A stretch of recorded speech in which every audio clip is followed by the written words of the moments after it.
She appeared in the Whitney ledgers with the regularity of a clock, Mary, the unseen spine of the household, until one late spring week of 1897, when her name was entered for the final time and then erased by silence.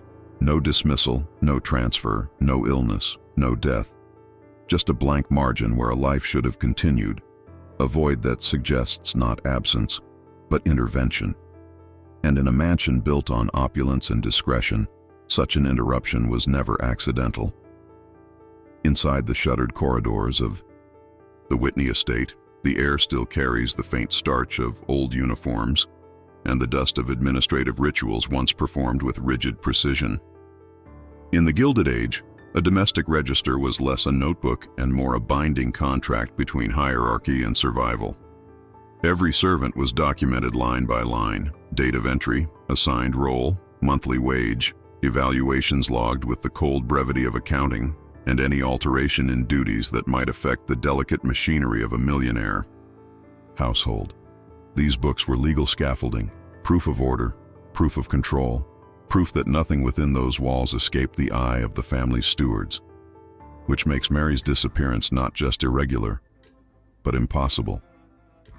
The Whitney registers, bound in dark calfskin and kept in a locked escritoire off the butler's pantry, follow a steady rhythm through the mid-1890s. Mary's handwriting, neat, slanted, unmistakable, signs off deliveries, notes linen inventories, and approves repairs to the third-floor servant quarters. Her presence is so consistent that her final appearance, in early May 1897, feels like stepping off a cliff. One page ends, the next turns. The absence confronts you like a missing stair in an old house. Her line simply isn't there, nor is any notation explaining why, and that is where the unease begins. Because a missing line in a Gilded Age mansion is never just a missing line. Families like the Whitneys, fortified by rail fortunes and political alliances, treated their household ledgers as both shield and sword. If a servant left of their own will, it was written. If they were dismissed, the reason was coded discreetly. If they died, a black line was drawn across their name. Yet Mary's entry carries none of these marks. It is not crossed out, it is amputated, as if someone wanted the record to continue without her shadow. When historians refer to gaps in elite domestic archives, they usually mean clerical oversight.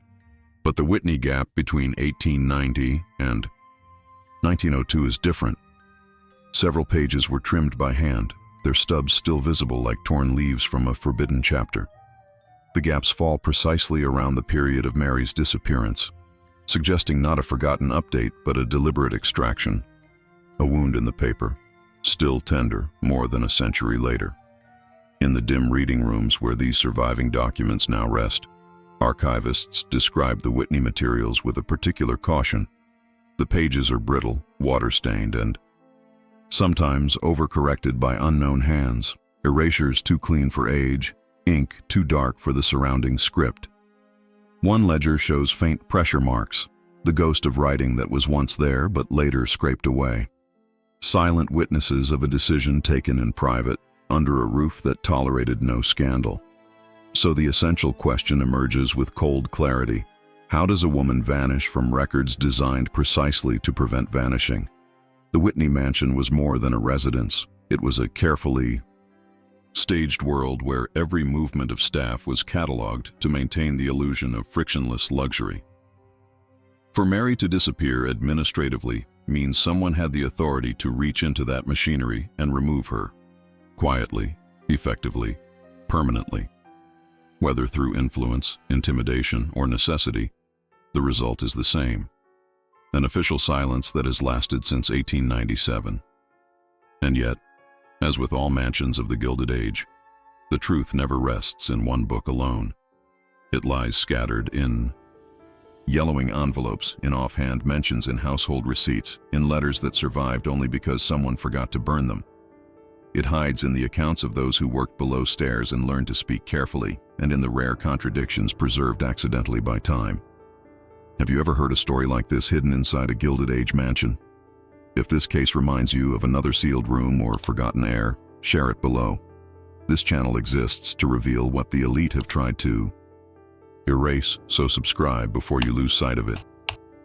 And somewhere in the shadows of the Whitney estate, beneath layers of clipped pages and unspoken decisions, the first outline of Mary's disappearance waits, unyielding, unfinished, and ready to pull us deeper into what the family never meant the world to see. The Whitney mansion rose over Fifth Avenue like a declaration carved in limestone, a monument to the kind of wealth that no longer needed to announce itself with words. By the late 1890s, the family had refined the architectural vocabulary of power. A facade of pale stone imported from Indiana quarries, high windows framed in bronze, and a grand entrance crowned by a lantern whose glow made a spectacle of the revolving carriages at its steps. Inside, the house ran on a rhythm dictated not by the family's desires alone, but by the invisible labor of nearly 36 servants who moved through back corridors, concealed staircases, and service lifts that divided the mansion into two parallel worlds, one gilded, one silent. In the Gilded Age, such homes were not merely places to live. They were mechanisms of social engineering. The Whitneys hosted dinners where a single misplaced card at the table could shift political alliances, soirees where railroad magnates weighed expansion plans, and winter balls where dynasties measured themselves against rival fortunes. The mansion's reputation was a currency of its own, carefully maintained by those who understood that prestige was built on the appearance of seamless control. Beneath that polished surface, the household staff functioned like precision clockwork, and at the center of that mechanism stood the gouvernante. Mary's position placed her just high enough to oversee the house's internal order, yet low enough to disappear without public fuss. A Gilded Age gouvernante wielded a quiet authority. She held the keys to linen vaults, china cabinets, and storage rooms no guest ever saw. She mediated instructions from the lady of the house to the maids who scrubbed marble floors before dawn. She coordinated service schedules for dinners that required timing down to the second, and she ensured the circulation of servants never intersected awkwardly with the circulation of guests. Her job was to maintain a controlled choreography behind the spectacle of wealth, correcting any discord before it reached the ears of the family. The household rose or fell on her efficiency, and the Whitneys, whose social visibility bordered on political necessity, relied on a figure like Mary far more than their ledgers ever admitted. That is why the registers mattered. They were not mere notebooks, but instruments of discipline. Who entered the household, who was reprimanded for lateness, which footman was reassigned after an indiscreet conversation overheard in the corridor. Each line documented a decision that preserved the mansion's internal order. These books reinforced a hierarchy where the family's reputation came first, the staff's livelihood second, and the truth almost never in the equation at all.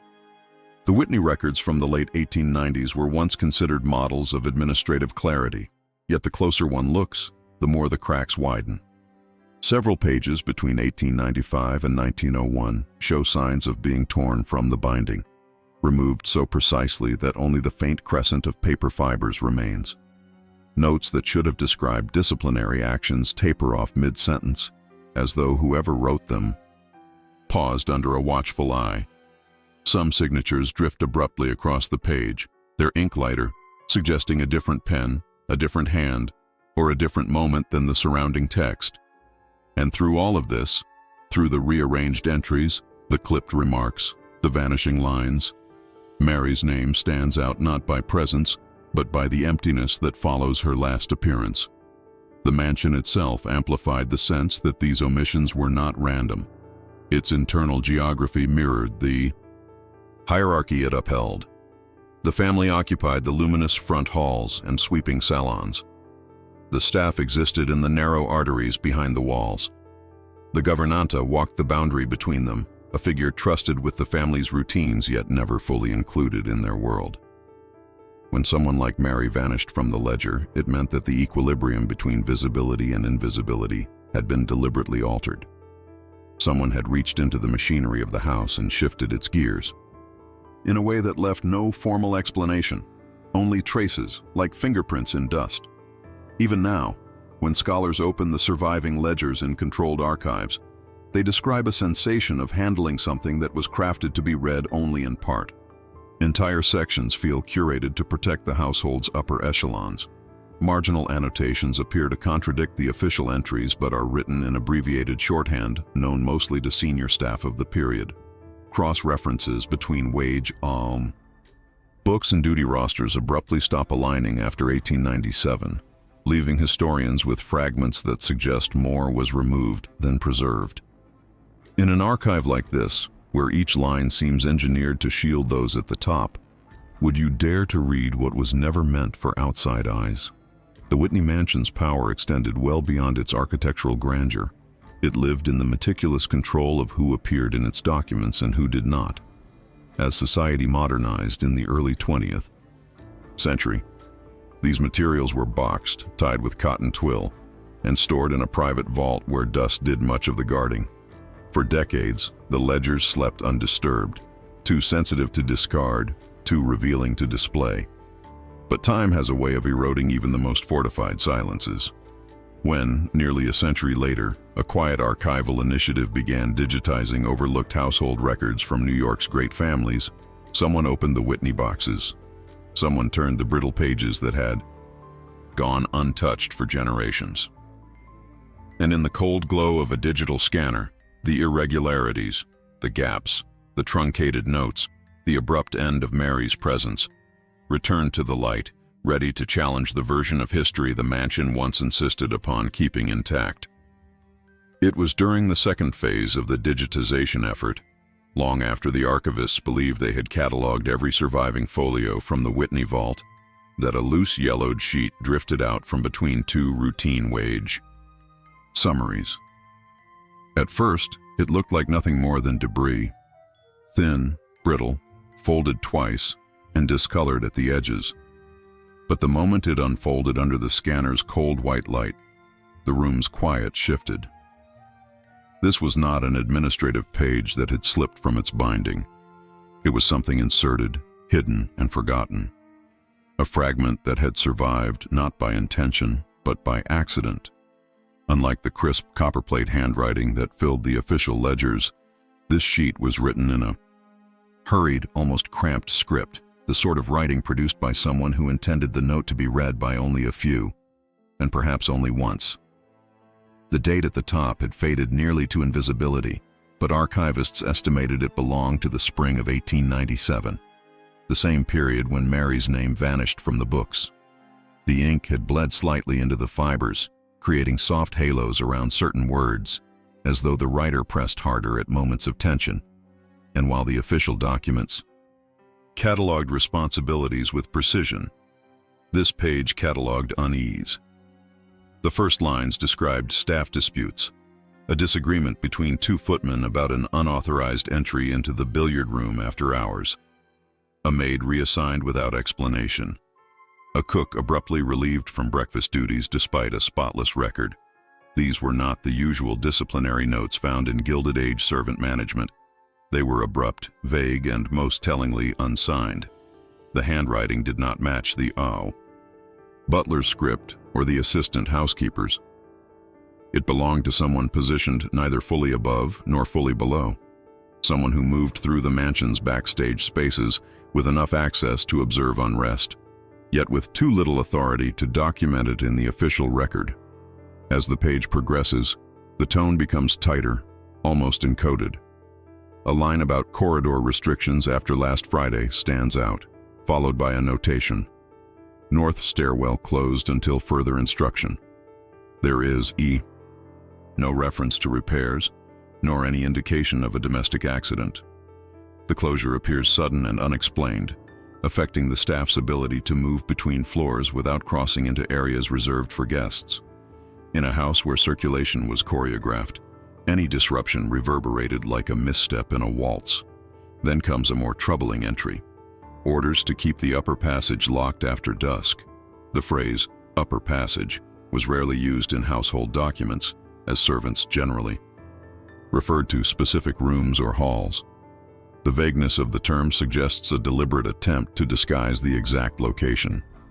A narrower note beneath it, barely legible where the ink has nearly vanished, reads simply, "Not to be questioned." But the line that sent a hush through the archive was scribbled near the fold, half cut off by the crease that had preserved it for more than a century. It is fragmentary, as though the writer corrected themselves mid-thought. She saw something upstairs. Then, a quick horizontal line, perhaps attempting to strike through the phrase.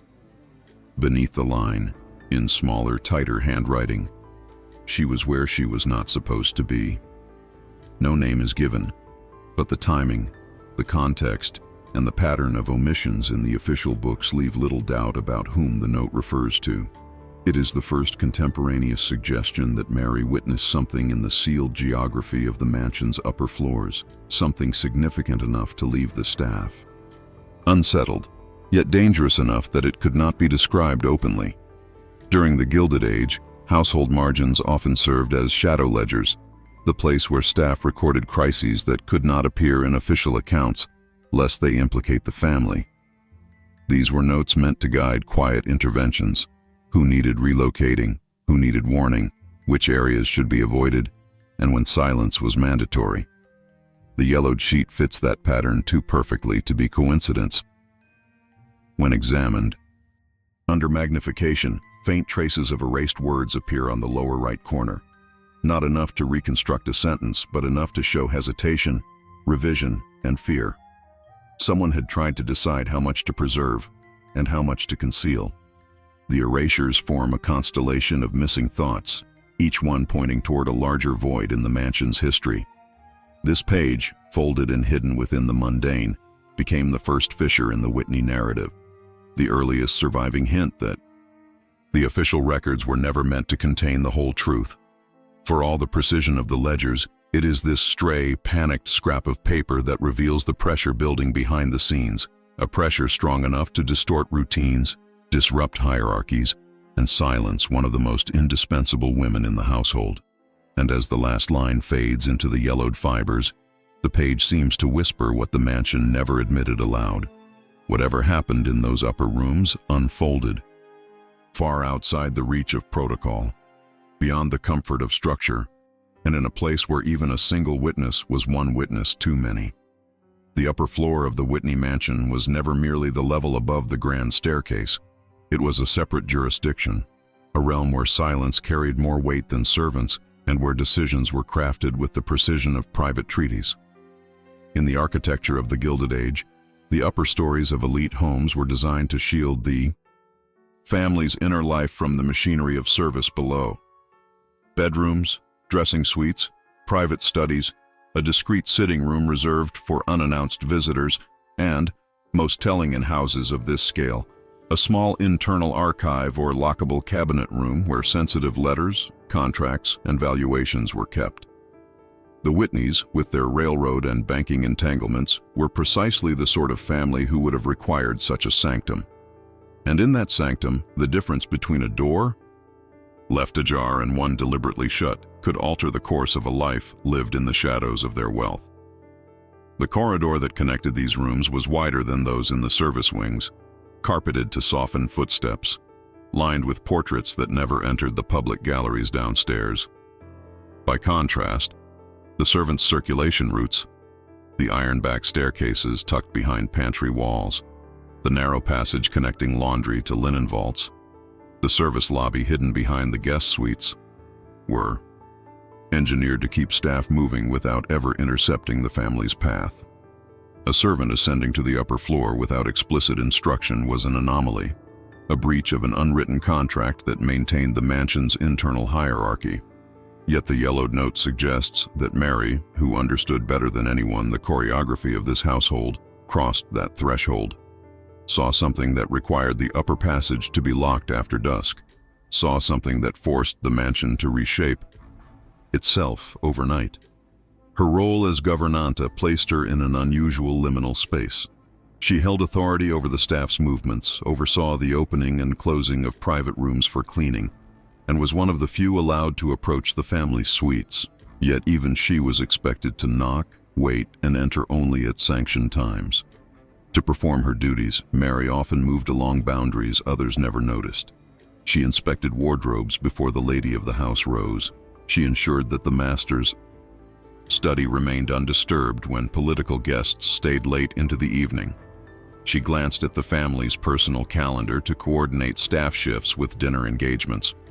But access did not imply license. Even the most trusted governanta knew where the invisible borders lay, and the family counted on that restraint.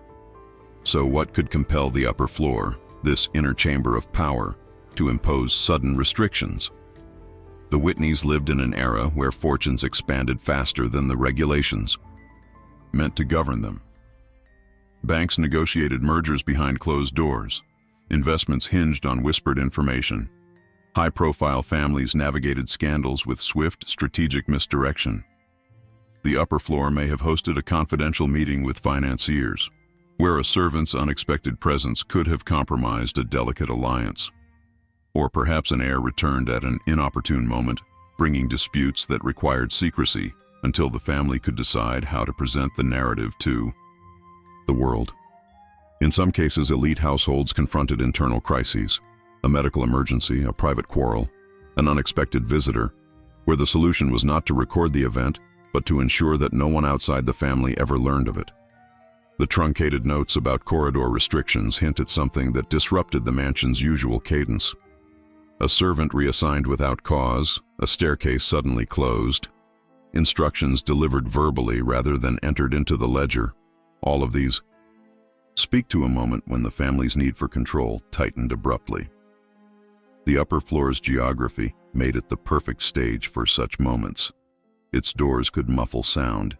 Its windows faced inner courtyards instead of the street. Its access points could be sealed with a single turn of a key. Decisions formed here were not meant for the staff's comprehension. They were meant to guide the family's public posture while erasing any trace of the circumstances that shaped it. This shadowed separation becomes more meaningful when paired with the note that Mary was where she was not supposed to be. Such phrasing does not refer to a misplaced chore or an accidental misstep.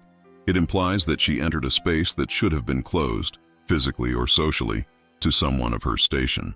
And it implies that what she witnessed could not be incorporated into the official documents without fracturing the carefully controlled narrative that the Whitneys presented to the outside world. In households where reputation was a currency, knowledge was a liability. A servant who saw too much, even inadvertently, threatened the fragile boundary between the polished front stage and the concealed backstage of elite life. Some historians speculate that when servants recorded vague warnings in marginal notes, they were marking not the event itself, but its ripple, an instruction, an altered schedule, a moment when eyes were turned away more vigorously than usual. The yellowed page fits this pattern perfectly. It reveals no secret directly, yet its evasiveness points to an incident the family wished to bury. And in the architecture of the Whitney mansion, burial often took place on the upper floor, behind heavy doors that offered privacy not just for sleep or study, but for decisions whose fallout needed to be contained before the next morning's tea was served. From this vantage point, the disappearance of Mary from the official ledgers no longer seems like a simple omission. It becomes the administrative shadow cast by whatever transpired in those private rooms, a ripple reflected not in confessions or chronologies, but in absences, revisions, and silence. The upper floor, with all its restrained grandeur, becomes the last known location where the threads of her story remain intact. And it is from this protected, restricted geography that the next layer of the mystery unfolds. The moment when the paper trail, what little of it survived, begins to bend, not toward explanation, but toward concealment, as though the administrative machinery of the household had been recalibrated to ensure that certain events could never be reconstructed again. When archivists began to compare the Whitney domestic ledger to the rest of the surviving paperwork, the silence around Mary stopped looking like an accident and started to resemble a technique. On the surface, the household register seemed to be the master document.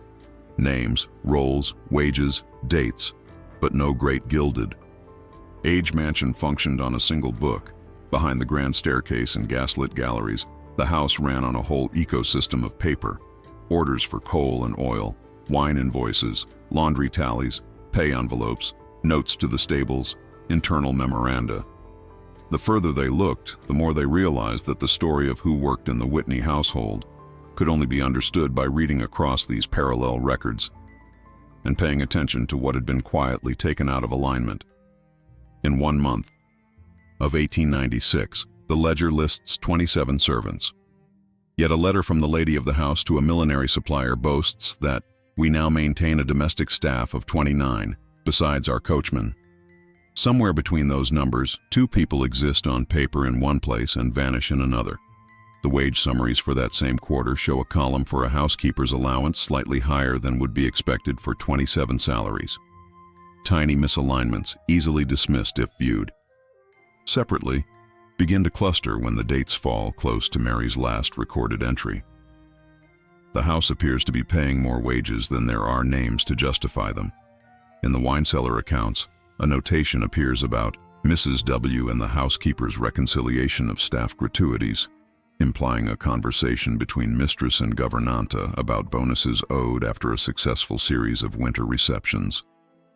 Yet in the corresponding register, no record of distributed gratuities exists for that month. In a small bundle of correspondence, a routine note to the coal company mentions the strain of running such a large establishment with so many indoors staff. The phrasing doesn't match the trimmed, tidy list of names in the official ledger.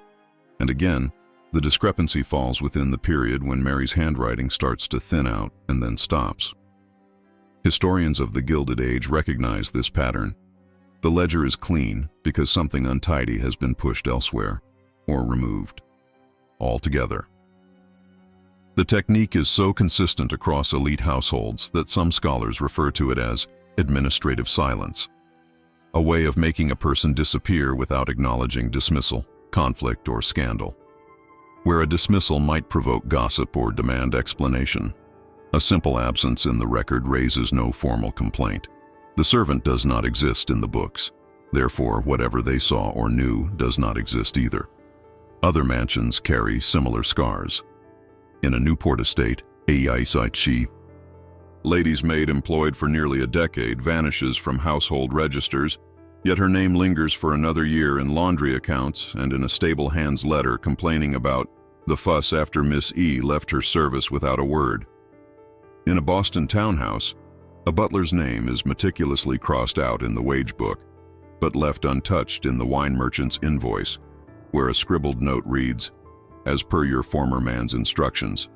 On a mainline property, the domestic ledger lists only married servants for a particular year, yet a surviving city directory shows an unmarried nurse in service at the same address. Over and over, the paper trail splits. The official documents prune the narrative. Peripheral records betray that pruning. For the Whitneys, this technique takes a particularly refined form. Rather than blunt erasures or heavy ink crossings, the page edges themselves bear the marks of intervention. Leaves have been cut with a blade, not torn in haste. Sequences of entries skip weeks without notation. Wage tables balance only if one assumes a name has been removed. The ledger never states that Mary was dismissed, reprimanded, or relocated. It simply stops granting her the dignity of existence. Yet in grocery lists and linen repair notes from nearby dates, entries refer obliquely to M's requests for replacements and HK approval as usual, as though the roles she once fulfilled continued for a while in form, if not in person. Administrative silence was a powerful tool for families intent on maintaining a polished public image. If a servant knew too much about an heir's indiscretion, a financial irregularity, an illness carefully hidden from society, removing them from the record accomplished 2 things at once. First, it severed the official relationship, protecting the family from legal or reputational entanglement. Second, it deprived future investigators of the simplest means of proving that the person had ever been close enough to witness anything meaningful. A quiet disappearance from the books made it difficult to argue that the servant's testimony, even if whispered years later, carried any legitimate weight. In this light, the gaps around Mary's last entries grow heavier. The yellowed sheet with its cryptic remark that she was where she was not supposed to be, hints that she crossed an invisible border. The household's administrative response, seen across ledgers and letters, suggests a collective decision to close. Ranks, not through dramatic confrontation, but through paperwork. No charge, no scandal, no formal notation, only a tightening of access, a reconfiguration of corridors, and the systematic clipping of any line that attested to her presence in the upper hierarchy of the house. This pattern echoes other documented cases where servants simply disappear on the page. In some estates, a sudden gap in employment records coincides with a sealed room in the attic that was never reoccupied. In others, a cluster of wage anomalies aligns with a rumor in the local press, never directly tied to the house, but close enough in time and geography to raise uneasy questions. These stories rarely survive in full. What does endure are the traces: overlapping payments, inconsistent staff counts, letters that speak of that unfortunate business last year, with no further explanation. In such a landscape, every absence has to be read as carefully as a presence.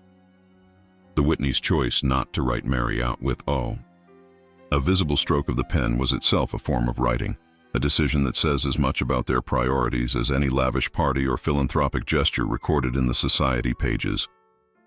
They were not simply managing a household, they were curating an archive of themselves, editing away those who threatened the coherence of their myth.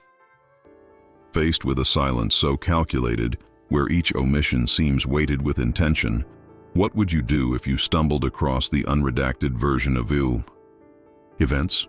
Speak and risk being absorbed into the same silence, or keep quiet and survive? For the modern researcher, the only way to resist that silence is to look beyond the mansion's own narrative. The Whitneys could excise Mary from their ledgers, but they could not erase every trace of her from the city that surrounded them. Names appear in census schedules, in city directories, in parish registries, in hospital admission lists, in the cramped handwriting of immigration forms and marriage licenses. These are records the Whitneys did not control, documents that track the lives of individuals as citizens, parishioners, patients, not as servants within a single gilded fortress. And so, as the official Whitney documents fall mute, the search shifts outward.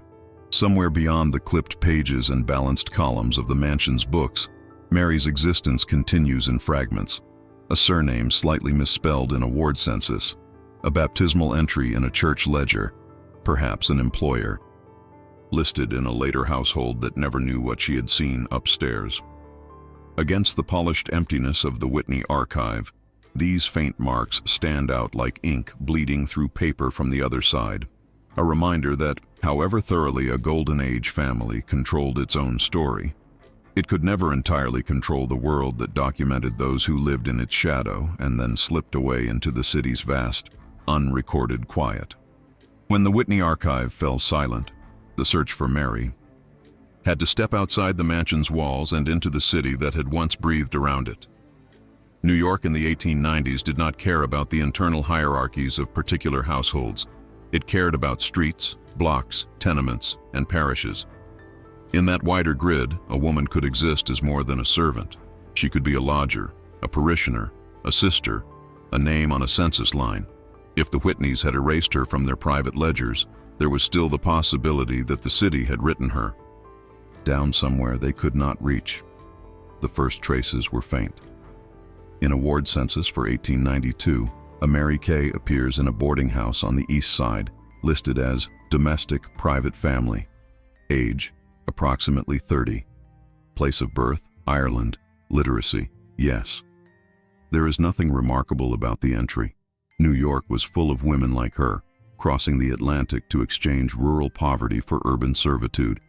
Yet the boarding house sits within walking distance of the part of Fifth Avenue where the Whitney mansion would soon tower. The timing matches the early years of the household register, when Mary's name begins to appear in the domestic books, steady as a heartbeat. A city directory from the mid-1890s offers another flicker. Under the crowded column of Marys, one line stands out: Kenny, Mary, housekeeper, 5th of, private. No number is given, only the avenue, as though the address itself were so well known it needed no elaboration. In the language of directories, housekeeper, often blurred into governess or head of staff, titles easily interchanged when the employer's name carried enough weight. It does not prove this Mary is the Mary of the Whitney ledger, but the overlap between a woman of the right age, in the right role, on the right avenue, is difficult to ignore. Church records complicate and enrich the picture. A parish on the east side keeps a baptism ledger where, in the mid-1880s, a Mary and Ellen Kenny stand as godmothers to a cousin's child. Their address is given as a tenement on a crowded street lined with laundries and boarding rooms. By the early 1890s, Ellen's name remains. Mary's does not. Instead, the godparents list a lone E. Kenny, sister, for absent kin. The absent kin is not named, but the pattern is clear enough. One sister rooted in the neighborhood, the other in service somewhere uptown, living by the rhythms of a house that rarely allowed her to attend family ceremonies except on carefully negotiated days off. 2. Reconstruct Mary's life from such fragments is to confront the limits of what the city chose to record. She appears, if this is indeed the same woman, not as a person but as a function: domestic, housekeeper, sister, godmother. Her origins are summarized in a single word: Ireland, compressing the entire journey from village to port to steerage to Lower Manhattan into one line of ink.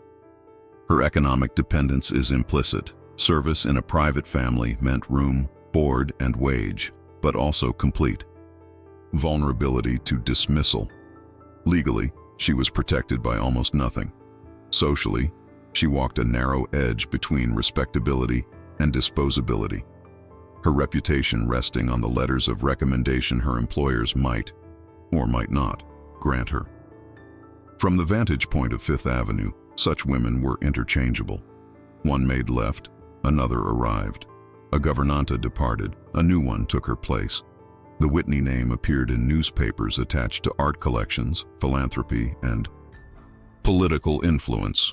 The woman who ensured that their household ran without visible strain rarely appeared anywhere at all. Yet beyond the mansion's doors, Mary's existence left impressions.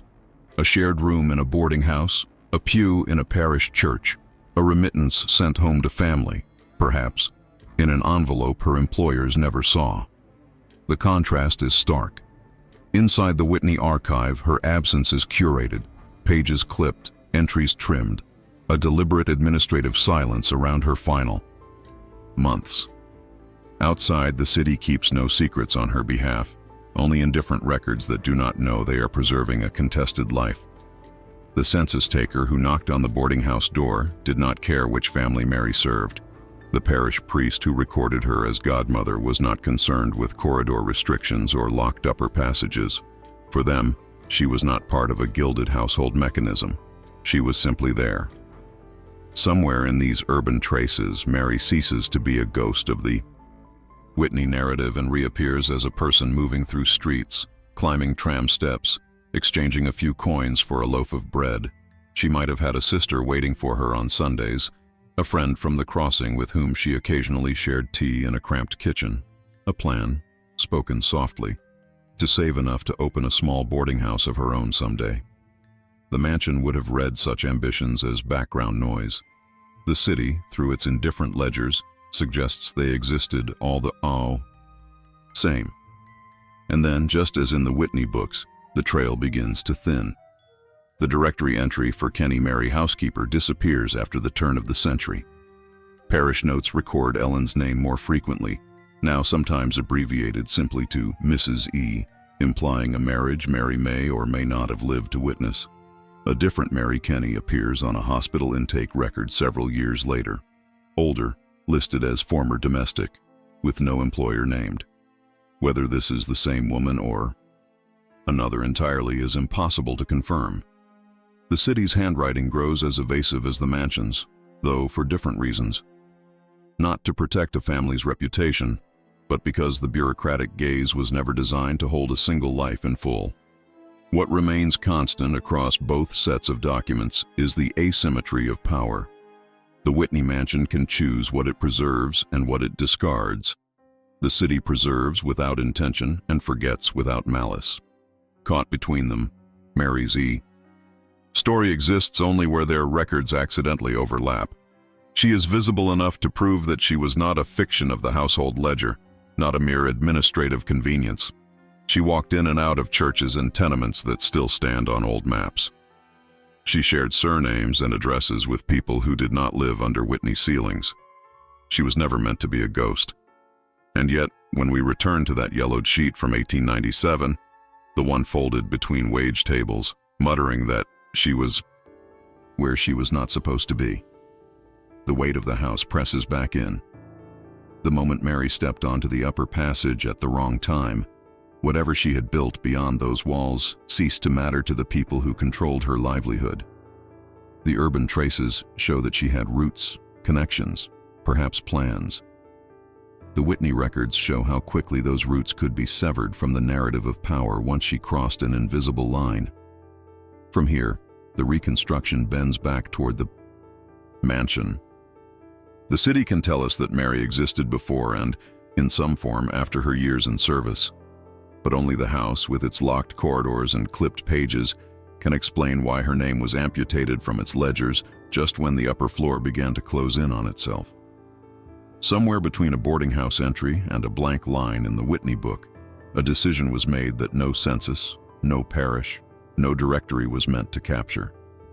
The story now sits suspended between two pieces of paper. One, a neat column in a city directory calling her housekeeper, 5th Ave. The other, an internal note whispering that she saw something upstairs. Between those fragments lies the stretch of silence in which her fate, and the family's, was quietly recalibrated, leaving us with a name that still appears in cheap ink on municipal forms and a blank space in an expensive ledger that refuses to say why it had to be removed. Whatever Mary saw on the upper floor in 1897, it left no confession, no neatly labeled entry, no melodramatic hint in the official record. All we have is that fragment on the yellowed page. She was where she was not supposed to be, and the way the house reacted in the weeks that followed. Locked passages, restricted stairways, a tightening of access, and then the quiet erasure of her name. To understand what might have unfolded behind those closed doors, we have to turn to patterns, to the kinds of events that made the Gilded Age elite most afraid of being seen by their own servants. One possibility lies in the financial world that underwrote the Whitney fortune. By the late 1890s, New York's great families were not simply rich. They were entangled in leveraged schemes, speculative rail projects, and delicate banking alliances. Deals were struck in private studies and upstairs sitting rooms, where only the most trusted associates were invited. A ledger entry hints at a late meeting with Mr. H. Ree Securities, followed days later by a note about household schedules to accommodate guests after midnight. In that same window, the yellowed page speaks of corridor restrictions and an order to keep the upper passage locked after dusk. If Mary, carrying linens or checking that a fire had been properly banked for the night, turned a corner at the wrong moment, she might have found herself within earshot of a conversation never meant for domestic ears. Talk of moving funds ahead of a market announcement, of disguising losses inside a subsidiary, of using political influence to secure a contract. To the men in the room, such talk might have been business as usual. To a servant suddenly present without permission, it represented dangerous knowledge, proof that the integrity displayed in public could be something else entirely in private. A witness like Mary would not have needed to understand the intricacies of bonds and shares. She only needed to see who sat together, hear a single incriminating phrase, recognize the urgency with which papers were signed and sealed. Another possibility lies closer to the heart of the house: inheritance. Elite families of the era often lived in quiet dread of internal disputes becoming fodder for lawyers and newspapers. The upper floor, where bedrooms and private sitting rooms clustered, was the natural stage for such conflicts. There are hints, scattered in later correspondence, of unhappy tensions regarding the younger generation, and a cryptic reference in one memorandum to, avoiding any repetition of last spring's disturbance. It is not hard to imagine a scene in which a disfavored heir, a son or nephew, confronted the family patriarch over a will, a trust, or an engagement deemed unsuitable. Voices might have risen, doors might have been shut too quickly, and somewhere along the upper corridor, Mary might have paused, unseen, with a key in her hand and an armful of freshly laundered linens.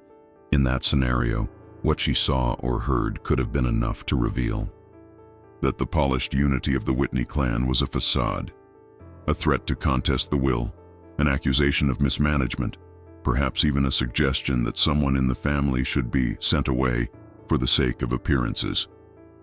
If a decision was taken that night to cut an heir out, to send a relative to a quiet sanatorium, or to arrange a marriage as a solution to an indiscretion, it would have been vital that no one outside the family understood the full story. A servant's testimony, if ever coaxed out by curious neighbors or a journalist hungry for scandal, could crack that shield. There is also the most uncomfortable hypothesis, the one that haunts many great houses of the era but rarely surfaces in official documents: the possibility of personal violence or abuse. The Gilded Age was not gentle beneath its gilding. Servants, governesses, and even family members could find themselves vulnerable within homes that the law regarded as private kingdoms. Letters from other households, written in guarded language, speak of an unfortunate episode upstairs, or a matter best handled quietly, without police. Sometimes the matter involved a servant dismissed with a thin envelope and a stern warning. Sometimes it involved a family dispute that left literal marks behind closed doors. If Mary walked into a room too soon, if she opened a door to find a child punished beyond measure, a wife pushed against a wall, or an encounter between family and staff that violated every boundary of propriety, she would have seen something that could never be allowed to enter the official narrative of the Whitney name. A single witness could not be permitted to tie such an incident to the family, not in a city where gossip moved faster than carriages and reputations could falter with one well-placed rumor. In that light, the order to keep the upper passage locked after dusk reads less like a logistical change and more like a quarantine. Across all these hypotheses, a pattern emerges in the surviving scraps of language. A letter from a family advisor mentions an incident last season since smoothed over. A notation on an internal memorandum refers to household matters handled privately with gratitude for discretion.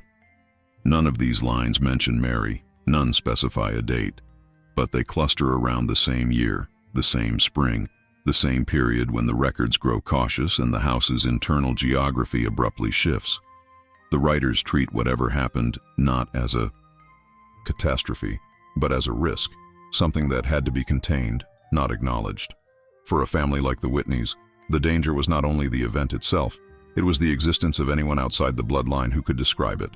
Servants were expected to be loyal, but loyalty had limits when wages were low and futures uncertain. A dismissed employee could talk, whether out of anger or desperation. A rival family might find ways to coax details out of a discontented former staff member. Even the hint of impropriety, financial, moral, or personal, could embolden journalists, reformers, or political enemies who saw in the great houses of Fifth Avenue a symbol of everything that had gone wrong with the Republic. So the calculation was ruthless and simple.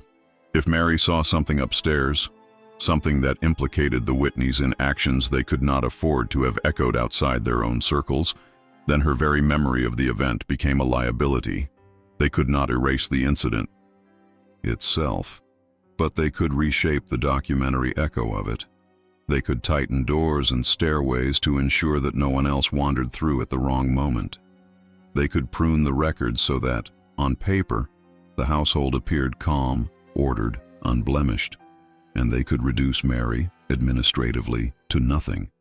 That is why this case is less about the nature of the original incident and more about the mechanism that followed. Whether she overheard a questionable deal, witnessed a brutal argument over inheritance, or stumbled upon a scene of private cruelty, the response from the house was the same: transform the problem into silence. Not a loud, obvious silencing through public scandal or legal confrontation, but a technical one. Pages trimmed, entries skipped, stairways closed, A career ended without note. The incident was absorbed into the architecture of discretion, converted into a gap in the archive rather than a line in it. In the end, history is left with questions rather than answers. But those questions are not weightless. They rest on the very real practices of an age when fortunes were precarious and reputations even more so.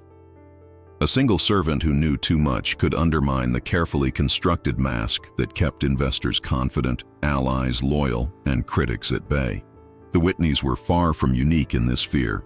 They were merely efficient in acting on it, and as whispers of that spring's trouble fade into half-legible notes and guarded phrases, the story shifts from the emotional drama of what Mary might have seen to the cold, institutional response that followed. What decisions were made not in the bedrooms and corridors of the upper floor, but in the legal offices, trustees' meetings, and whispered consultations that came afterward? How did the family translate a private crisis into a managed risk, handled on paper, framed in contracts, and enforced by those who understood that the true power of the Gilded Age lay not only in money or marble, but in the ability to ensure that certain events never officially happened at all?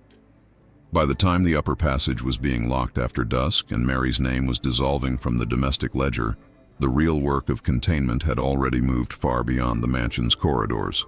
Families like the Whitneys did not rely on instinct when trouble threatened their equilibrium. They relied on infrastructure.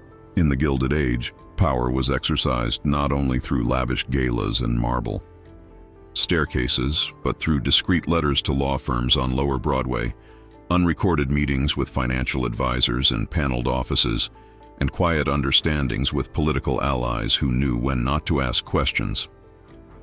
Among the papers loosely associated with the Whitney household, archivists later noted a cluster of correspondence between the family's representatives and a respectable law office downtown.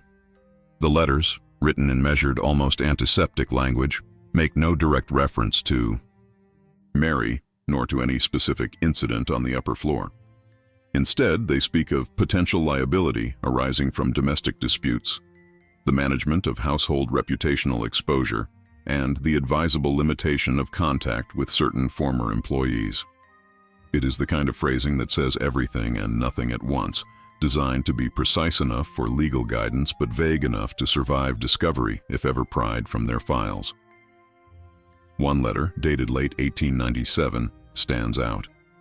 It notes that recent events within the household, while entirely private in nature, may, if not handled with discretion, give rise to undesirable speculation among staff and in the surrounding community. The suggested remedies include reconfiguration of domestic arrangements, minimization of archival references to those whose continued association with the family would be inadvisable, and a renewed emphasis on charitable engagements in reputable institutions to sustain public confidence. No names, no specifics, just a blueprint for how to convert a human complication into a structural adjustment. On the surface, the disappearance of a servant could be framed as mundane, an employee leaving, a position no longer required, the normal turnover of domestic staff in a restless city, a few lines in a ledger trimmed, a reference letter either crafted or withheld, a new hire stepping wordlessly into the vacant space. But in the eyes of attorneys and advisors, the same disappearance could represent a deeper problem. A person who had been inside the inner geography of the house, who might have seen documents, heard arguments, or witnessed scenes that could damage the family if described to the wrong listener. At that level, Mary was not just a former employee, she was a potential point of exposure. Financial advisors, too, understood the stakes. If the alleged incident upstairs touched on matters of inheritance or investment, they would be quick to recommend steps that insulated assets from any future challenge. Trusts could be adjusted, endowments redirected, shareholdings shuffled into entities less obviously tied to the family name. One memorandum, preserved only as a partial copy, mentions the wisdom of distancing certain personal arrangements from the operational household, suggesting that problems emerging within the mansion should not be allowed to bleed into the family's public business affairs. Again, no mention of Mary. Again, everything implied. The Architecture of response did not stop with law and finance. Political allies, those who dined at the Whitney table and benefited from their donations, might be quietly reassured that any whispers they heard about trouble in the house were exaggerated, rooted in servants' gossip already dealt with. In return, they offered what mattered most: disinterest. No questions in the wrong rooms, no sympathetic journalist nudged toward the story, no reform-minded clergyman encouraged to look too closely at domestic conditions behind Fifth Avenue facades. Protection in this world was as much about steering attention away as it was about filing the right documents. Against this backdrop, Mary's vanishing point acquires a new dimension. Her removal from the ledger is not just a household decision. It becomes one piece of a layered strategy. Internally, she is treated as an administrative adjustment. Hours reallocated, duties reassigned, doors given new locks, a bed in the servants'quarters filled by someone else. Externally, her existence is recast as immaterial, an unrecorded footnote not worth attaching to the Whitney name. If she appears at all in the advisor's letters, it is only as an abstraction, a former domestic who may have misconstrued certain private matters. Shortly after this period, the Whitneys appear more prominently in public acts of respectability.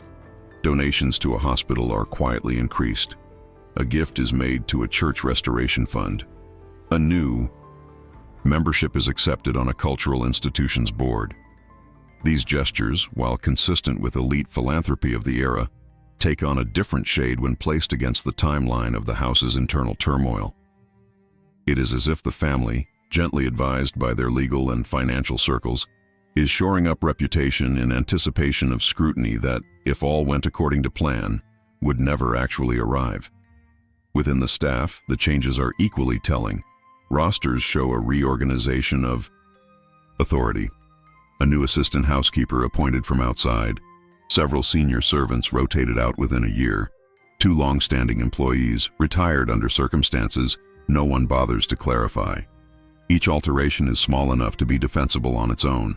Taken together, they suggest a purge, not of the incompetent but of the potentially informed, as if the incident on the upper floor had made it necessary to reset the household memory, to ensure that no cluster of servants could reconstruct those days from shared fragments. In such a system, the gesture of erasing Mary from the official record is both chillingly simple and brutally effective. Without her name in the ledger, she becomes harder to tie to the family in any formal way.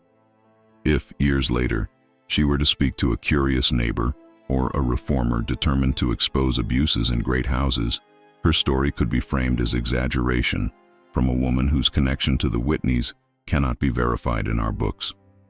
A single missing line becomes a shield. A life is reduced to a gap that professionals learn to use as a defense. You can feel the calculation in the documents, even when they are silent about her. The law firm advises prudence. The financial advisor suggests distance. The political ally assures that any rumors will find little traction if the family continues its exemplary public service. Together, these voices form an apparatus designed to neutralize risk by thinning out the evidence until only a curated version of events remains. And somewhere at the center of this apparatus stands Mary, not as a person with history, family, and plans, but as a variable to be removed from an equation. Faced with an archive like this, where a life seems to have been reduced to a line that was neatly extracted, where the absence itself feels intentional, what would you do if you stumbled upon such a fragment buried in the paper ruins of the Gilded Age? Would you treat it as a curiosity, acknowledge the elegance of the concealment and move on?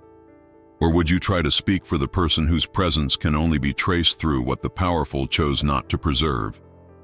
The machinery that closed around Mary was not unique. Other mansions employed the same combination of legal caution, financial restructuring, and reputational theater to manage unwanted stories. What sets the Whitney case apart is not its cruelty, but its clarity. In the wake of whatever happened upstairs in 1897, you can watch the family's responses radiate outward through memos, donations, staff changes, and clipped pages, all working toward one end: to ensure that by the time history arrived with its questions, there would be almost nothing left to question. From here, the narrative steps beyond the Whitney threshold toward a broader comparison with other houses that learned to weaponize absence, to turn servants, scandals, and uncomfortable truths into precisely calibrated silences that still haunt the margins of the archives today. By the time archivists traced the outline of Mary's disappearance, they had already learned not to treat it as an anomaly. The more they read, the more it resembled a familiar pattern, one that repeated with minor variations in mansions from Newport to Chicago. The names shifted, the fortunes differed, but the mechanism remained eerily constant. A servant comes too close to the fault line where private power meets public danger, and then, in the records that were supposed to track every hour of their labor, they simply stop existing. In a coastal estate in Newport, a lady's maid named Agnes appears in the household ledger for 8 years, her handwriting neat in the laundry lists and dress inventories she was trusted to manage. Then, after a winter reception marked by unusually late hours and a cryptic note about disturbances amongst staff, her name disappears. There is no recorded dismissal, no mention of illness. The servant roster for the following month is narrowed by one without explanation. But in the wine invoices, a merchant continues to address deliveries to the attention of Miss A as previously for nearly 3 months afterward. Only when the family's lawyers intervene, requesting that all correspondence be standardized to the butler's name, does Agnes vanish completely from the paper trail. In a railroad baron's Chicago mansion, a coachman listed for several years as S. Parker is abruptly replaced by a new hire in the stable books, without the usual notations of departure or severance. Around the same time, an internal memo between the family and their attorneys speaks of closing any avenue by which false impressions of events last autumn might travel beyond the household. The events are not named.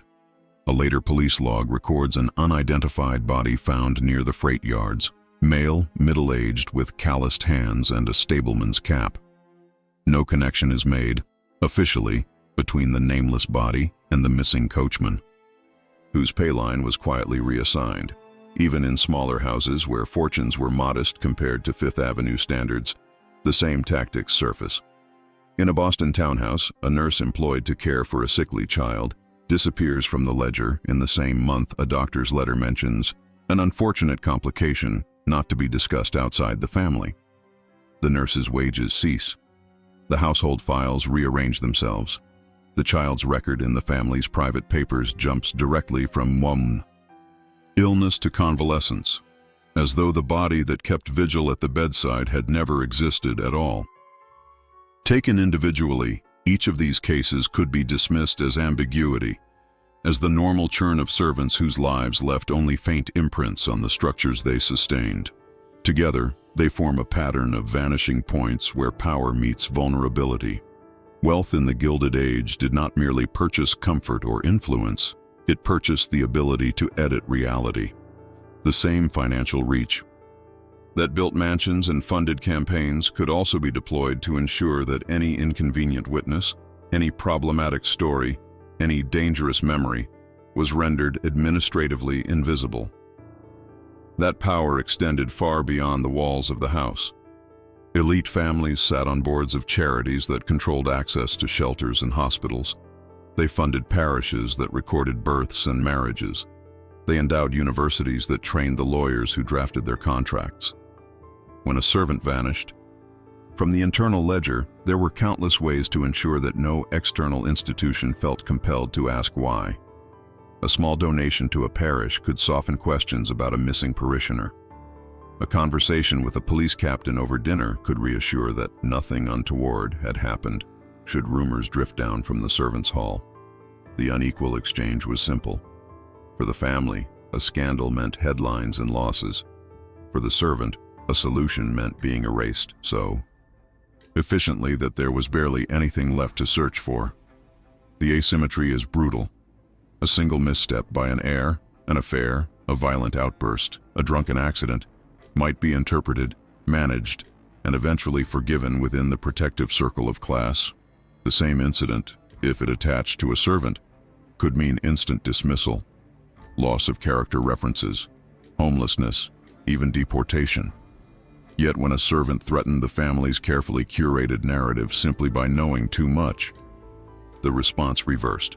The family's crisis became the servant's disappearance. What would have been a scandal if properly documented became, through the manipulation of records and influence, merely a name that once appeared in ink and then no longer did. Within this wider landscape, Mary's case stops being a strange, isolated mystery and becomes something more chilling, a specific face for a general habit. The yellowed note that says she was where she was not supposed to be. The clipped pages, the discrepancy between staff numbers and wages, the legal correspondence about reputational exposure, all of it fits neatly into a template honed repeatedly across the era. When a servant crossed an invisible line, the machine did not need to improvise. It already knew what to do. Still, there is something about Mary that resists abstraction. Perhaps it is the way her handwriting lingers in surviving documents, or the faint trace of a life outside the mansion mapped in census lines and parish registers. In most cases of administrative disappearance, the figure remains purely statistical, a number misaligned, a position vacated. Mary, by contrast, has enough presence that her absence hurts. The knowledge that she boarded streetcars, sat in pews, walked past gaslit shop windows, while her employers later pretended she had barely existed, brings the pattern into sharp, human focus. When we place her beside Agnes in Newport, the coachman in Chicago, the vanished nurse in Boston, a collage of silent witnesses emerges. They are separated by distance and circumstance, but united by the same mechanism, their proximity to moments the elite refused to acknowledge. Some likely tried to speak and found no one willing to listen. Others may have understood immediately that survival depended on never naming what they had seen. For a few, the disappearance may have been final, their bodies claimed by rivers, rail yards, or crowded infirmaries that did not trouble themselves with biographies. For the families, these erasures functioned as a form of crisis management.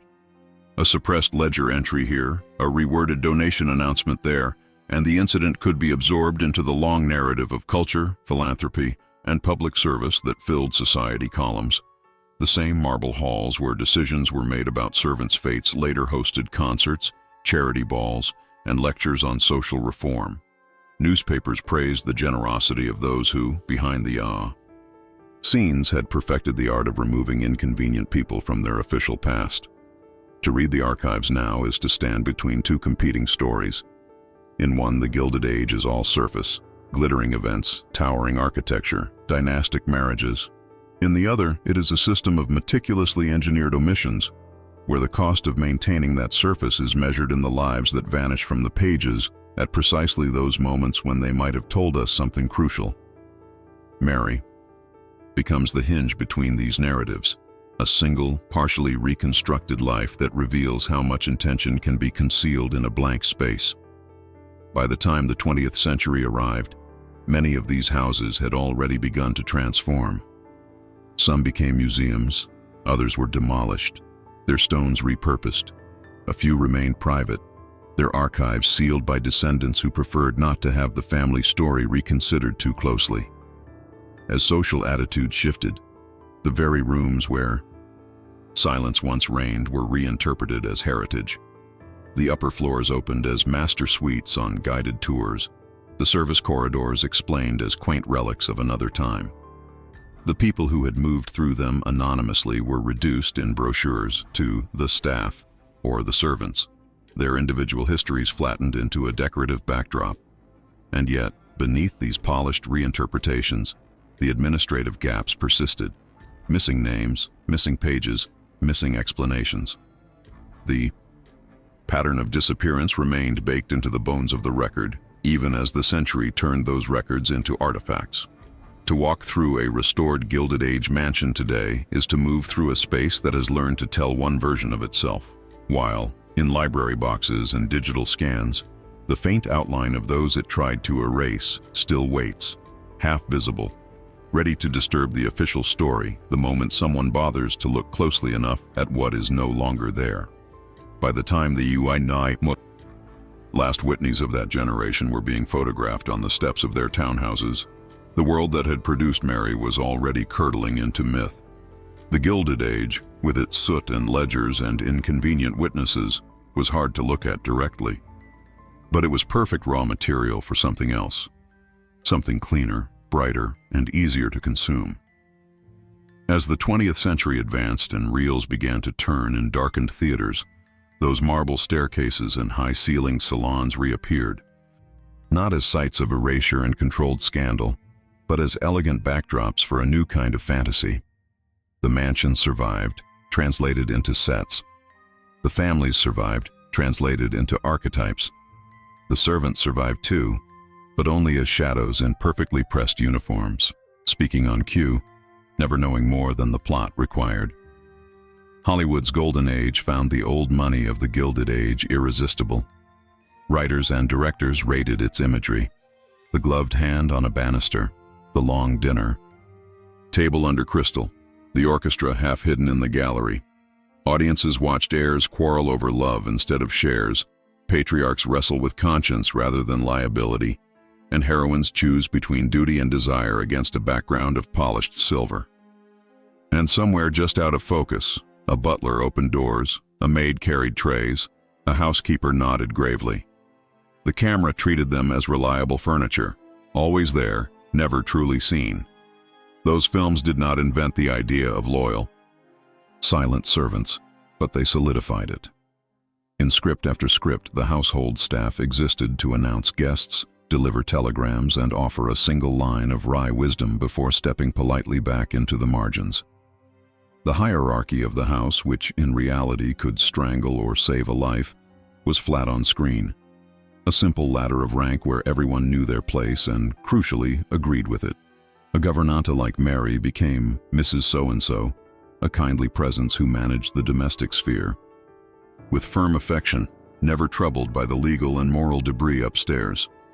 What never made it into those stories were the missing pages, the locked corridors after dusk, the line on a yellowed note, written in a hand worried enough to press through the paper. She was where she was not supposed to be. In the cinema's version of the mansion, there is no need for administrative silence. If a servant disappears between scenes, it is because their function in the plot is done, not because they know something the house cannot afford to let them remember. As Hollywood rehearsed this vision over and over, it did something subtler than merely soften the past. It helped define what audiences believed the past had been. Watching wealthy families move through pristine drawing rooms, viewers learned to recognize certain emotional beats.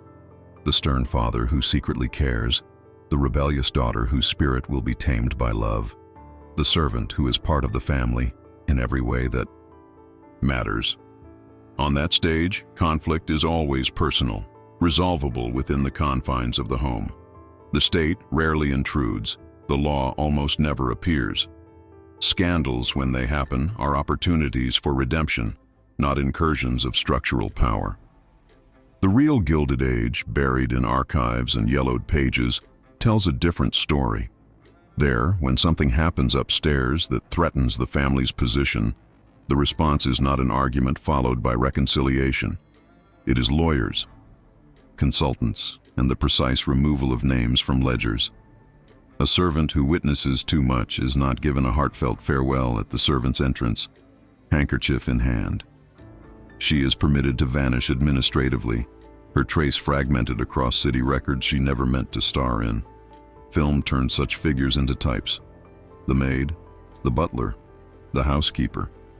History, when we dig into it, insists that they had lives complex enough to collide disastrously with the fortunes they served. It is tempting to think Hollywood simply didn't know any better, that screenwriters working in the 1930s and 1940s were too far removed from the realities of 1890s Fifth Avenue to grasp how dangerous a servant's knowledge could be. But some of them had grandparents who had worked in such houses, or had themselves grown up in neighborhoods that serviced those mansions. The choice to turn the Gilded Age into a romantic set piece was not ignorance alone. It was also a decision about what kinds of stories would sell. What kinds of discomforts audiences would tolerate. A film about a missing servant whose name is cleaned from the books by a team of attorneys is not escapist. It is too close to the present. So the Whitneys and their peers are reborn on celluloid as bearers of burdens rather than creators of systems. Their wealth becomes a source of loneliness, their power a spiritual weight, their flaws charmingly human. The mansions become symbols of elegance instead of engines of control. And Mary, if she appears at all, becomes a composite, a sympathetic housekeeper who knows everyone's secrets but never dreams of using them, a secondary figure who exists to support the arc of the real protagonists. The incident upstairs is rewritten as a misunderstanding, a lover's quarrel, a passing storm. Whatever she saw is recast as something the family can overcome, not something that requires the quiet extermination of her presence in the archive. Over time, these cleaned-up images loop back and start to colonize the way we see the historical record itself.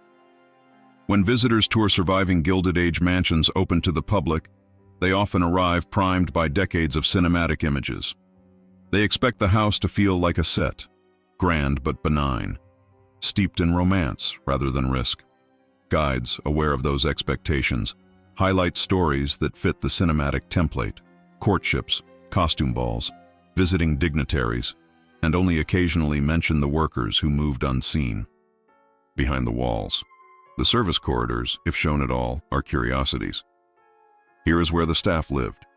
The question of what happened when those staff saw too much rarely comes up. Yet the boxes and archives stubbornly refuse to obey the script. They contain not just invitations and portrait sittings, but letters of complaint, frantic notes about domestic troubles, and ledgers where names break off mid-decade with no explanation. When you lay a Hollywood screenplay beside a stack of real household documents, the gap between what was filmed and what was written becomes glaring. On screen, the past is coherent, its conflicts framed and resolved in under 2 hours. On paper, it is jagged, full of sudden stops and things that do not align. A name here, an absence there, a folded sheet with a sentence no one dared to finish. The irony is that the studios of the Golden Age understood erasure better than their films admitted. They too had their own missing names, actors quietly dropped. From contract lists, scandals handled internally, stories massaged so that certain truths never reached the public.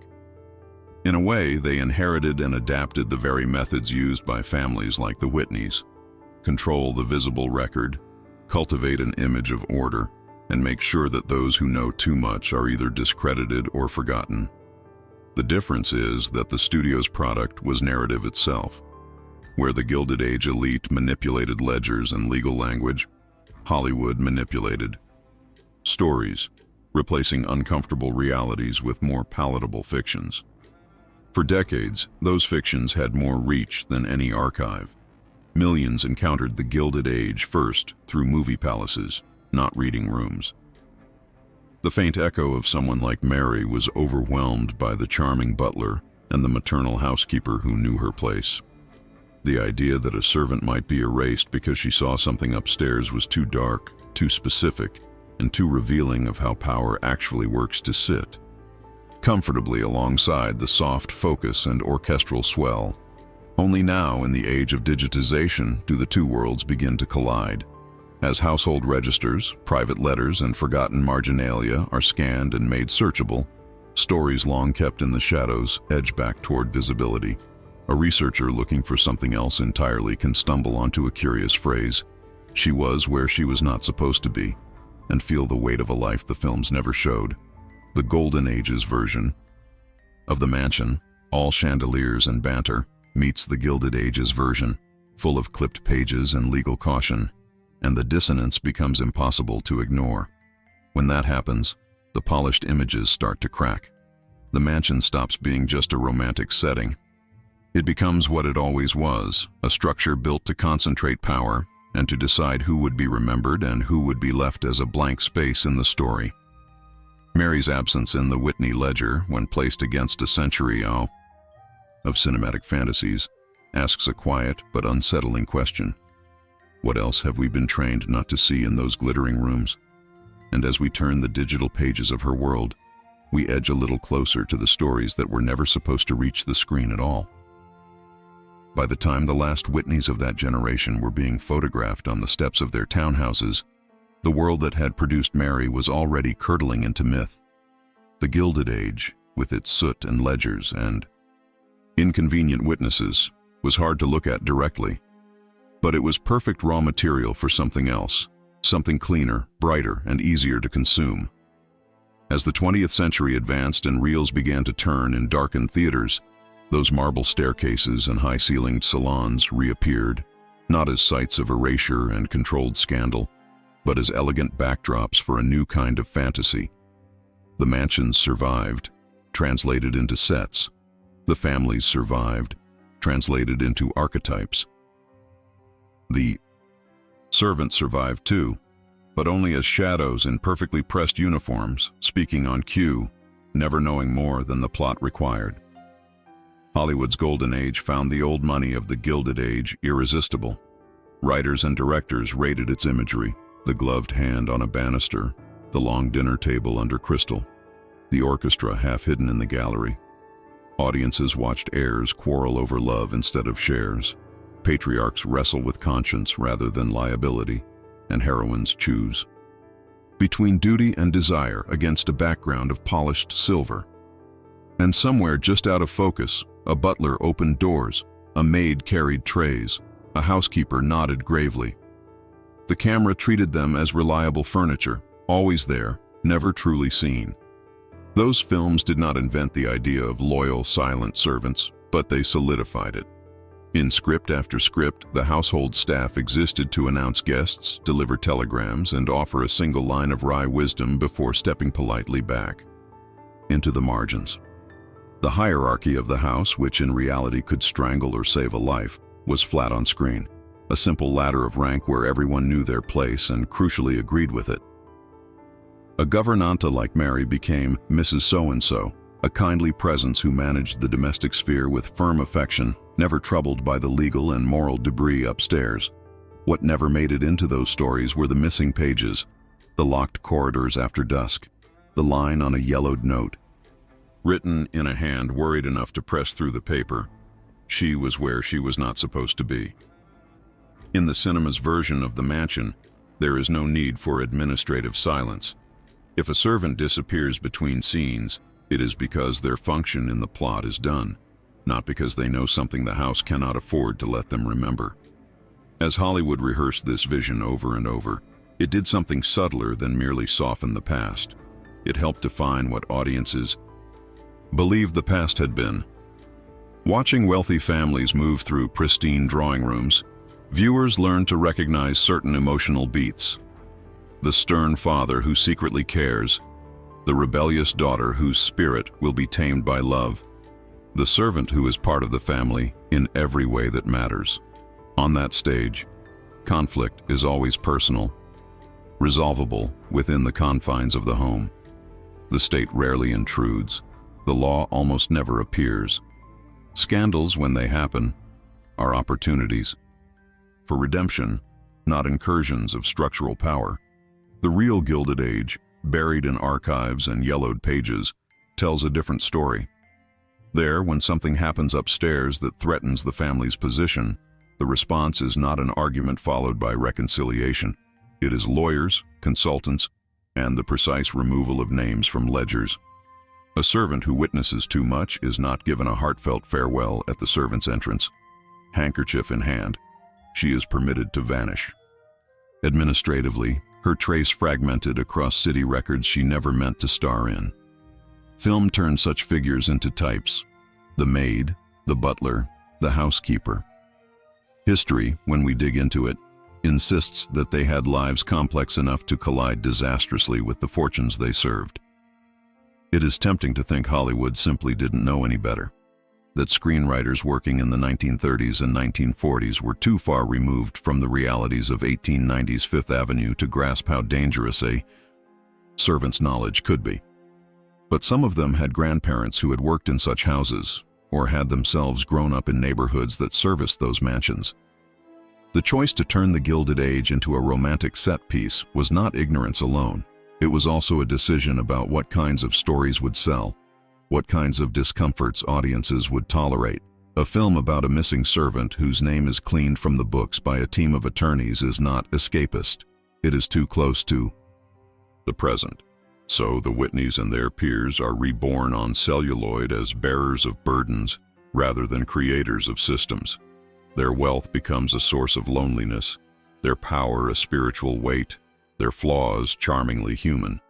The mansions become symbols of elegance instead of engines of control. And Mary, if she appears at all, becomes a composite, a sympathetic housekeeper who knows everyone's secrets but never dreams of using them, a secondary figure who exists to support the arc of the real protagonists. The incident upstairs is rewritten as a misunderstanding, a lover's quarrel, a passing storm.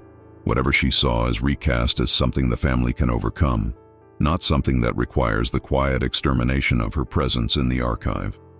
Over time, these cleaned-up images loop back and start to colonize the way we see the historical record itself. When visitors tour surviving Gilded Age mansions open to the public, they often arrive primed by decades of cinematic images. They expect the house to feel like a set, grand but benign, steeped in romance rather than risk. Guides, aware of those expectations, highlight stories that fit the cinematic template: courtships, costume balls, visiting dignitaries, and only occasionally mention the workers who moved unseen behind the walls. The service corridors, if shown at all, are curiosities. Here is where the staff lived. The question of what happened when those staff saw too much rarely comes up. Yet the boxes in archives stubbornly refuse to obey the script. They contain not just invitations and portrait sittings, but letters of complaint, frantic notes about domestic troubles, and ledgers where names break off mid-decade with no explanation. When you lay a Hollywood screenplay beside a stack of real household documents, the gap between what was filmed and what was written becomes glaring. On screen, the past is coherent, its conflicts framed and resolved in under 2 hours. On paper, it is jagged, full of sudden stops and things that do not align. A name here, an absence there, a folded sheet with a sentence no one dared to finish. The irony is that the studios of the Golden Age understood erasure better than their films admitted. They too had their own missing names, actors quietly dropped from contract lists, scandals handled internally, stories massaged so that certain truths never reached the public. In a way, they inherited and adapted the very methods used by families like the Whitneys. Control the visible record, cultivate an image of order, and make sure that those who know too much are either discredited or forgotten. The difference is that the studio's product was narrative itself. Where the Gilded Age elite manipulated ledgers and legal language, Hollywood manipulated stories, replacing uncomfortable realities with more palatable fictions. For decades, those fictions had more reach than any archive. Millions encountered the Gilded Age first through movie palaces, not reading rooms. The faint echo of someone like Mary was overwhelmed by the charming butler and the maternal housekeeper who knew her place. The idea that a servant might be erased because she saw something upstairs was too dark, too specific, and too revealing of how power actually works to sit comfortably alongside the soft focus and orchestral swell. Only now, in the age of digitization, do the two worlds begin to collide, as household registers, private letters, and forgotten marginalia are scanned and made searchable. Stories long kept in the shadows edge back toward visibility. A researcher looking for something else entirely can stumble onto a curious phrase, "She was where she was not supposed to be," and feel the weight of a life the films never showed. The Golden Age's version of the mansion, all chandeliers and banter, meets the Gilded Age's version, full of clipped pages and legal caution, and the dissonance becomes impossible to ignore. When that happens, the polished images start to crack. The mansion stops being just a romantic setting. It becomes what it always was, a structure built to concentrate power and to decide who would be remembered and who would be left as a blank space in the story. Mary's absence in the Whitney ledger, when placed against a century of cinematic fantasies, asks a quiet but unsettling question. What else have we been trained not to see in those glittering rooms? And as we turn the digital pages of her world, we edge a little, closer to the stories that were never supposed to reach the screen at all. The story returns, in the end, to something deceptively small. A line that stops in 1897, a folded sheet of yellowing paper, and a house that chose silence over explanation. Mary enters the Whitney archive as a working fact, a gouvernante whose hand steadies the machinery of a great Fifth Avenue mansion, and then vanishes at the moment when the upper floor closes ranks. No dismissal, no death, no transfer, only that terse note, half erased. She was where she was not supposed to be. From there, everything we know fractures into documents that were never meant to be read together. A ledger that refuses to name her departure. Letters from lawyers speaking of reputational exposure and domestic disputes. Staff lists that no longer add up. Census lines and parish registers that insist she existed beyond the house that tried to forget her. The evidence is real but incomplete, like a portrait damaged by smoke. Features still visible, expression lost. What remains open is precisely what the Whitneys worked so hard to seal. We do not know what Mary saw in that upper passage, or which decision taken behind those doors made her continued presence intolerable. We do not know whether she lived out her days in another household, in a boarding room, in a hospital ward where no one cared who she had once served. The archive will not tell us. The people who could have spoken are long gone. What we can trace is the shape of the machinery that closed around her, the clipped pages, the reorganized staff, the carefully worded letters that turned a human witness into an administrative absence. In that sense, Mary's story is both singular and emblematic.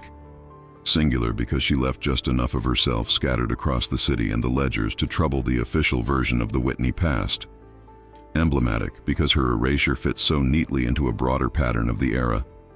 Servants who disappear when they know too much, heirs whose shadows are thicker than their mentions, rooms that exist only in floor plans that no longer match the house. Power, in the Gilded Age, was measured not only in dollars or marble, but in the ability to decide which lines were allowed to survive on paper, and which could be cut away so cleanly that later generations would never think to ask why they were missing. Today, the digitized fragments of that world invite us to look again, to hold the romantic images of mansions and loyal servants up against the raw, uneven texture of the documents those mansions left behind. To ask what it means that a woman who kept the keys to a house could be denied even a line of explanation in its records, and to recognize that every silence we find in those archives was, at some point, an active choice. If you wish to keep examining what the elite tried to bury in their own archives, stay with these stories. Each recovered scrap, each erased name is another door in a long, dim corridor, opening not only onto one house and one missing gouvernante, but onto an entire world that believed it could control what history was allowed to remember. Some secrets survive only because those who feared them left no one to tell the truth.